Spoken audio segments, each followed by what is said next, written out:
let's talk here. Let's talk here. Okay, you can't Let's do talk that. here. You're funny. Do not touch. Do not You touch. can't do this. diyaaradda Ethiopian Airlines oo gabar Soomaaliyeed oo tigidhkeeda wadata ka tuurtay diyaaradeeda taasoo ay ka soo baxayeen Addis Ababa waxayna ku socdeen dalkaas Kenya muuqaal ayaa waxaa duubay wariye caan ah oo CNN da u shaqeeya Afrika kaasoo muuqaalkiisa baraha bulshada soo dhigay hadalhayn iyo sidoo kale fadeexada Ethiopian Airlines gabadhan Soomaaliyeed ay u geysteen ayadoo waliba tigidh wadata soo martay checking-ka la soo fiiriyay booskeeduna u bannaan yahay markay imaatay booskeedina ay aragteen nin fadhiya ninkaasoo la sheegay inuu yahay Ethiopian minister oo ka tirsan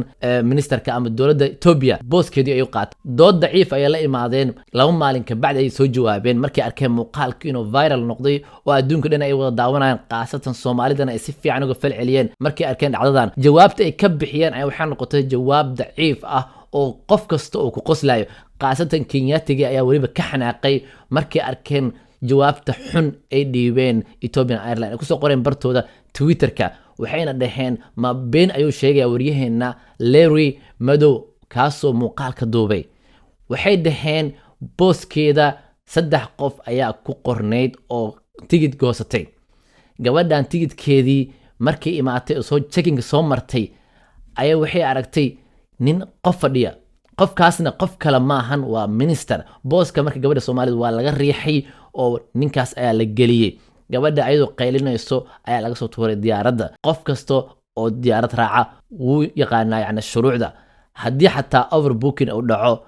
ama aad soo daahdid oo kale waxaa la sii karaa booska qof laakiin gabadha may soo daahin booskeedii ay imaatay sida caadiga ay checking u soo martay tigidhkeeda ay wadatay waa laga soo fiiriyay booskeedii markay imaatana qof fadhiyo macquul maahan